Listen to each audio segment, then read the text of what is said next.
தமிழ்நாடு முழுவதும் ஆளுநர் ரவி அவர்களை புறக்கணிக்கக்கூடிய செய்திகள் என்பது தொடர்ச்சியாக வந்து கொண்டிருக்கிறது. முதல்ல இந்த நெல்லை பல்கலைக்கழக மாணவி விஷயத்திலிருந்து ஆரம்பிக்கலாம். நெல்லை மனோன்மணியம் சுந்தரனார் பல்கலைக்கழகத்தைச் சேர்ந்த மாணவி, அங்க பட்டமளிப்பு விழாவின் போது ஆளுநர் கையில நான் பட்டம் வாங்க முடியாது அப்படின்னு சொல்லி, அவர் கையை காட்டியும் போதும் கூட, அங்கிருந்து அவரை கடந்து சென்று துணைவேந்தர் கிட்ட போயிட்டு வாங்குனார். ஏன் இப்படி வாங்குனீங்க அப்படின்னு சொல்லி கேட்கும்போது, ரவி அவர்கள் தமிழ்நாட்டுக்கு என்ன பண்ணிட்டாரு? தமிழ்நாட்டை தொடர்ச்சியாக புறக்கணிக்கிறார். அதனாலதான் நான் அவர புறக்கணிச்சேன். அவர் கையில வாங்க விரும்பல அப்படின்ற ஒரு ஸ்டேட்மெண்ட்டை குடுத்திருக்கிறாங்க. எப்படி பார்க்குறீங்க இந்த சம்பவத்த? பொதுவாக இப்போ ஒரு பல்கலைக்கழகத்தில் அந்த துணைவேந்தர் தலைமையில அந்த பட்டமளிப்பு விழா நடக்கும். சிறப்பு விருந்தினராக பல்வேறு முக்கிய கல்வியாளர்கள் அழைக்கப்படுவார்கள். பல்கலைக்கழகத்துடைய வேந்தராக முன்பு இருந்த ஆளுநர் தொடர்ச்சியா அந்த மாதிரி விழாக்கள்ல கலந்து கொண்டார். அந்த வகையில் இப்போதும் கூட ஆளுநர் RN ரவி அவர்கள் நெல்லை மனோன்மணியம் சுந்தரனார் பல்கலைக்கழகத்துடைய அந்த பட்டமளிப்பு விழாவிற்கு சிறப்பு விருந்தினராக அழைக்கப்பட்டிருந்தார். அப்போ தொடர்ச்சியாக ஒவ்வொருவரும் பெயரை காட்டும் பொழுது, பெயரை சொல்லும் பொழுது அவர்களுக்கு பட்டங்கள் அவங்க உட்கார்ற இடத்திலேயே கொடுத்துருவாங்க. அதாவது முன்பு பட்டங்களை மேடையில கொடுத்துட்டு இருப்பாங்க. இப்ப எப்படின்னா அந்த நேர இதுக்காக முன்னாடியே அவங்களுக்கு உட்கார்ற இடத்துல கொடுத்துருவாங்க. அவங்க போய் அதை அவங்ககிட்ட வாங்குற மாதிரி ஒரு புகைப்படம் எடுத்துக்கொண்டு அப்படியே இறங்குவாங்க. ஒரு சம்பிரதாயமாக அவங்ககிட்ட இருந்து அதை பெற்றுக்கொள்வதை போல ஒரு நடைமுறை இருக்குது.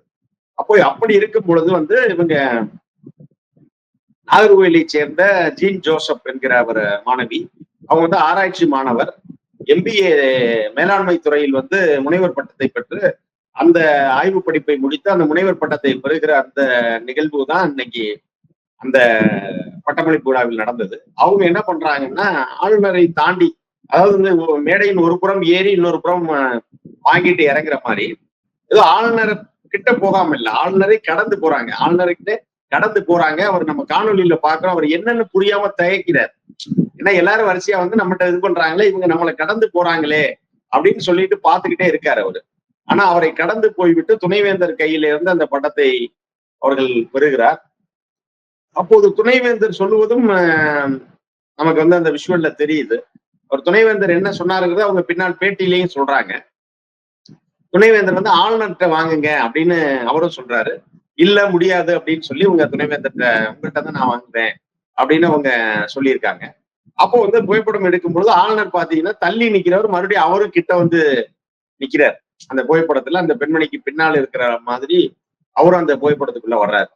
ஆக இது எப்படி அப்படின்னா, இன்னைக்கு ஜீன் ஜோசப் அவர்களுடைய நடவடிக்கை, அவர்களுடைய அந்த குரல் என்பது ஒட்டுமொத்த தமிழ்நாட்டு மாணவர்களுடைய குரல். ஏன்னா தொடர்ச்சியாக தமிழ்நாட்டினுடைய கல்வி கட்டமைப்பை சிதைக்கிற வேலையை தான் RN ரவி இங்க வந்ததுல இருந்து செஞ்சுக்கிட்டு இருக்காரு.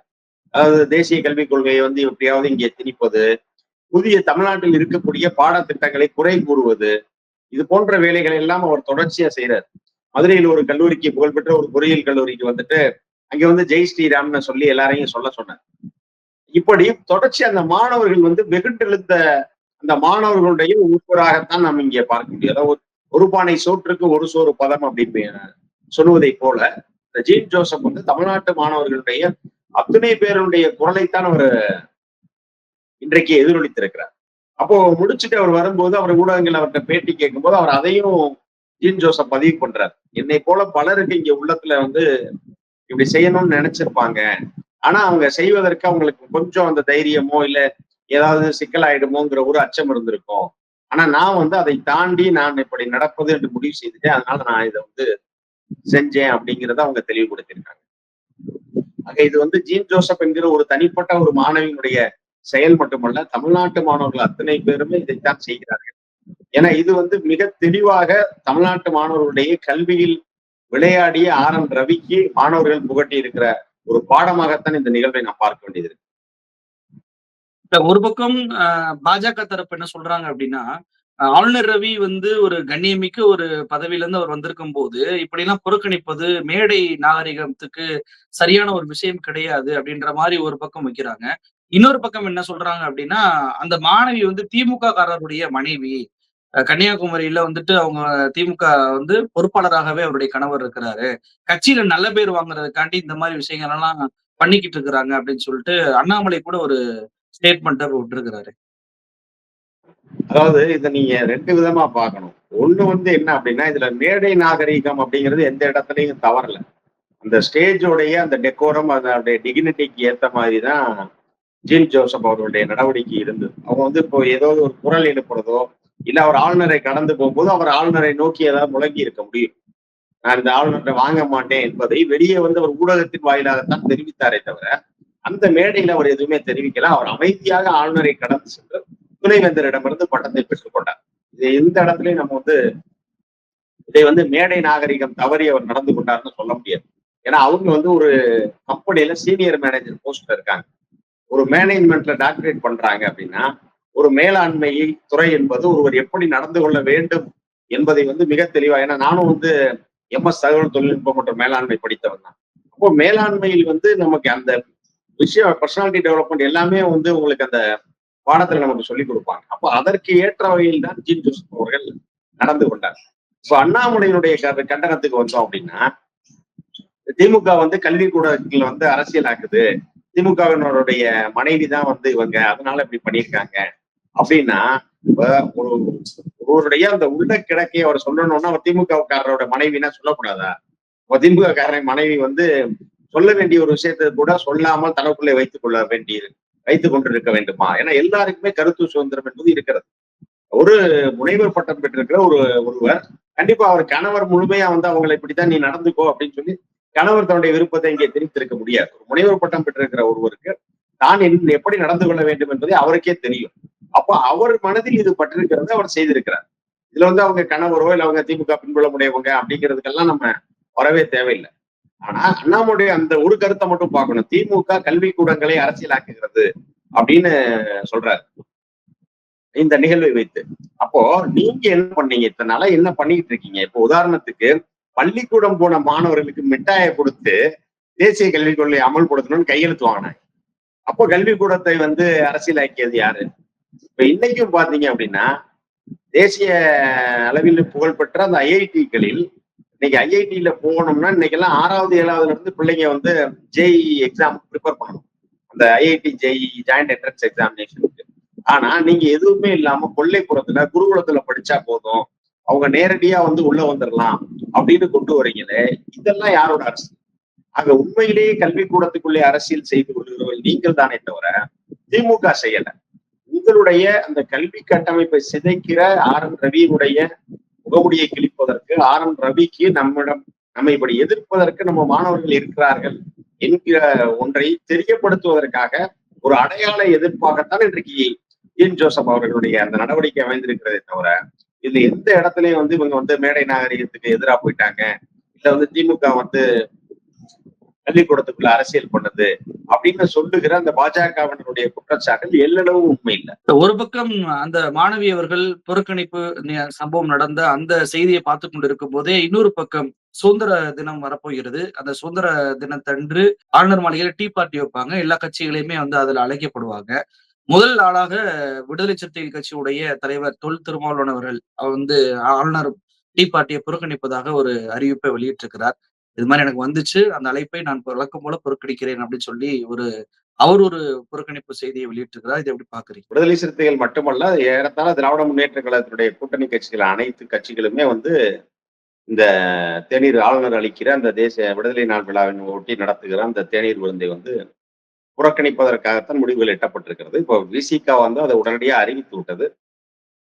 மற்ற இயக்கங்கள் வந்து அதை அறிவிக்க போகிறார்கள் என்பதுதான் நமக்கு கிடைத்திருக்கிற தகவல். ஏன்னா தமிழ்நாட்டு முன்னுடைய ஆளுநராக இருந்து கொண்டு தமிழ்நாட்டு மக்களினுடைய மனநிலைக்கு ஒவ்வாம மனநிலைக்கு எதிராக செயல்பட்டு கொண்டிருக்கக்கூடிய ஆளுநருக்கு பலத்த ஒரு கண்டனத்தை தெரிவிக்கிற ஒரு முகமாகத்தான் இந்த நிகழ்வு அமைகிறது. இது இப்போது இல்ல, ரவி வந்ததிலிருந்தே தொடர்ச்சியாக வந்து இதுதான் நடக்குது. அத எல்லா கட்சிகளும் வந்து அதை புறக்கணிக்கிறதும், அதிமுக மற்றும் பாஜக போன்ற அந்த பாஜக மற்றும் அவருடைய கூட்டணி கட்சிகள் மட்டும்தான் அவரோட தேநீர் விருந்துல ஒவ்வொரு முறையும் கலந்துக்குவாங்க.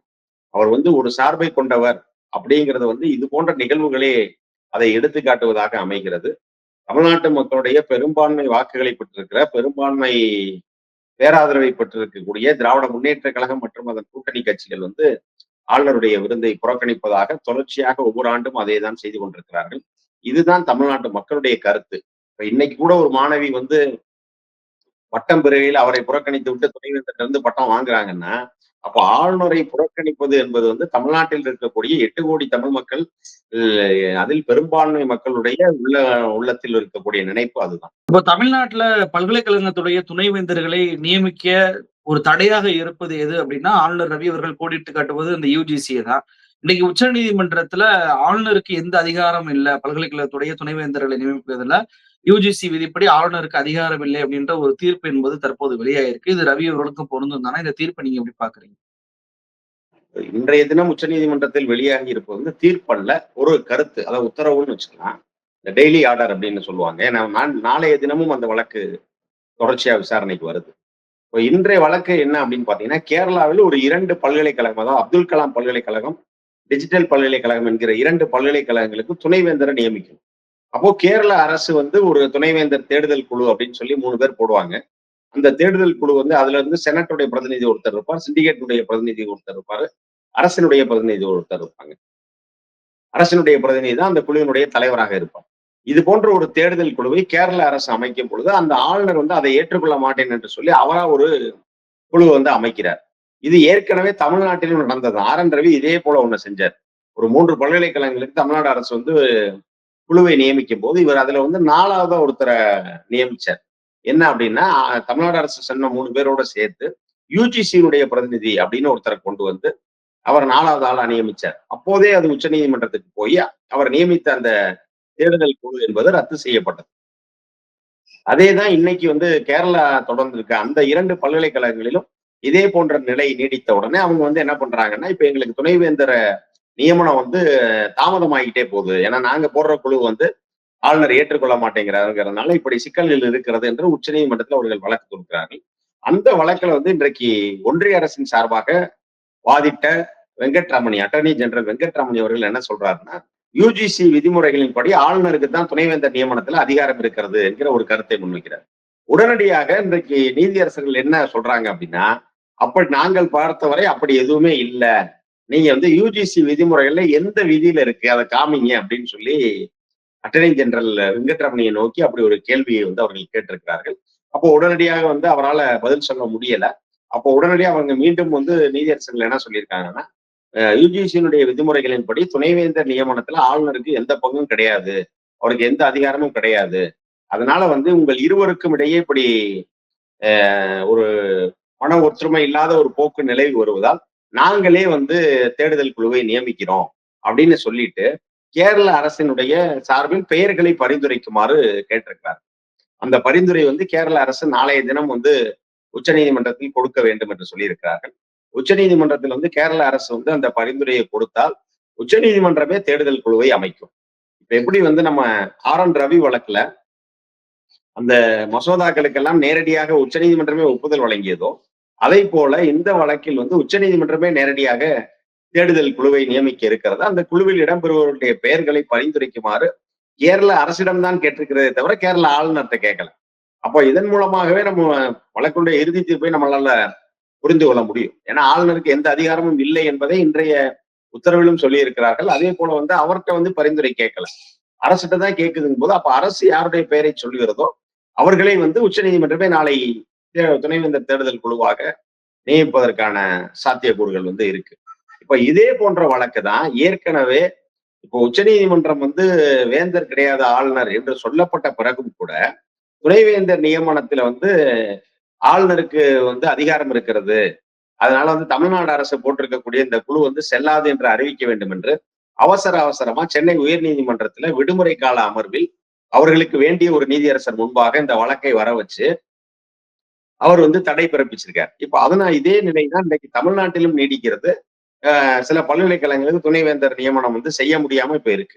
அப்போ தமிழ்நாடு அரசு சென்னை உயர்நீதிமன்றத்தினுடைய அந்த தீர்ப்பை எதிர்த்து உச்சநீதிமன்றத்திலே மேல்முறையீடு செய்திருக்கிறது.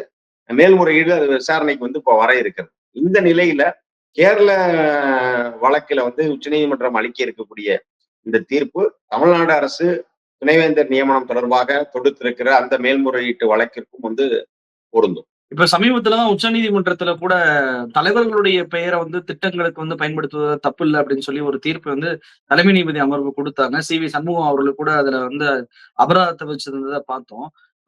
இப்போ கலைஞர் பெயர்ல வந்துட்டு ஒரு கும்பகோணத்துல ஒரு பல்கலைக்கழகத்தை முதலமைச்சர் அவர்கள் அறிவிச்சிருந்தாரு. அந்த பல்கலைக்கழகத்துக்கு ஒப்புதல் குடுக்காம பெண்டிங்லயே வச்சிருந்துட்டு, திரௌபதி முர்மு அவர்கள் குடியரசுத் தலைவருக்கு வந்து அத ஃபார்வர்ட் பண்ணிட்டாரு. இப்படி ஒரு பல்கலைக்கழகம் அமைப்பதற்கெல்லாம் குடியரசுத் தலைவருக்கு ஃபார்வர்ட் பண்ணணுமா? அப்படின்ற கேள்விகள் எழுந்திருக்கக்கூடிய சூழ்நிலையில, ரவி அவர்கள் கலைஞர் பெயர் இருப்பதற்காக இத அனுப்புனாரா? இல்ல அதுல எதுவும் சட்ட சிக்கல் இருப்பதனால அப்படி அனுப்பியிருப்பாரா? உங்களுடைய பார்வை என்ன? இதுல வந்து சட்ட சிக்கல்ங்கிறது எதுவுமே கிடையாது. இன்னொன்னு ம். பாத்தீங்க அப்படின்னா, எப்போதுமே குடியரசுத் தலைவருக்கு ஒரு சட்ட முன்வடிவை வந்து ஆளுநர் அனுப்புறார் அப்படின்னா, அதனுடைய எல்லை ஒரு மாநிலத்தை தாண்டியதாக இருக்க வேண்டும். இப்ப வந்து ஒரு ம். மாநிலத்தை தாண்டிய எல்லை இருக்கக்கூடிய ஒரு பிரச்சனை. இப்ப உதாரணத்துக்கு வந்து நீட் தேர்வு தொடர்பான வழக்கு வந்து சட்ட முன்வடிவை தமிழ்நாடு இயற்ற பொழுது, அது எல்லா இடத்துலயும் இருக்கு. அப்ப தமிழ்நாட்டுக்கு மட்டும் ஒரு விதிவிலக்கா அத குடுக்கணுமே, பண்ணலாமா என்பதற்காக குடியரசுத் தலைவருக்கு அனுப்புனார்ன்னா, அதுல ஒரு நியாயம் இருக்கு. ஆனால் ம். கும்பகோணத்தில் தலைவர் கலைஞர் பெயரால் ஒரு பல்கலைக்கழகம் அமைக்க வேண்டும் என்கிற இந்த ஒரு சட்ட முன்வடிவு எந்த விதத்திலும் தமிழ்நாடு அல்லாத வேறு மாநிலங்களுக்கு எந்தவித பங்கும் இல்லை அதுல. அப்ப எதற்காக இது வந்து குடியரசுத் தலைவருக்கு அனுப்பியிருக்காரு அப்படின்னா, முழுக்க முழுக்க இதை தாமதப்படுத்த வேண்டும் என்ற நோக்கத்தில் தான் அனுப்பியிருக்காரு. ஏன்னா இதை வந்து ம். அங்கே அனுப்பி அங்க கொஞ்ச நாள் ஆகணும். இப்படி ஆச்சுன்னா அடுத்து வந்து தேர்தல் நடத்தை விதிமுறைகள் அமலுக்கு வந்துரும். ஒரு ஜனவரி, பிப்ரவரியில தேர்தல் நடத்தை விதிமுறை அமலுக்கு வந்துரணும். அப்போ கலைஞர் பேரில் பல்கலைக்கழகம் அமைவதை இயன்ற அளவு தள்ளி போடுவது என்கிற ஒரு குரூர மனப்பான்மையில் தான் இவர் இதை செய்திருக்காரே தவிர, இதுல வேற சட்ட சிக்கல்களோ எதுவுமே கிடையாது. நிகழ்ச்சியை கலந்து கொண்டு பல்வேறு தகவல்களை நம்ம நேர்ட்ட பகிர்ந்துட்டீங்க. ரொம்ப நன்றி சார். வாய்ப்புக்கு நன்றி, வணக்கம்.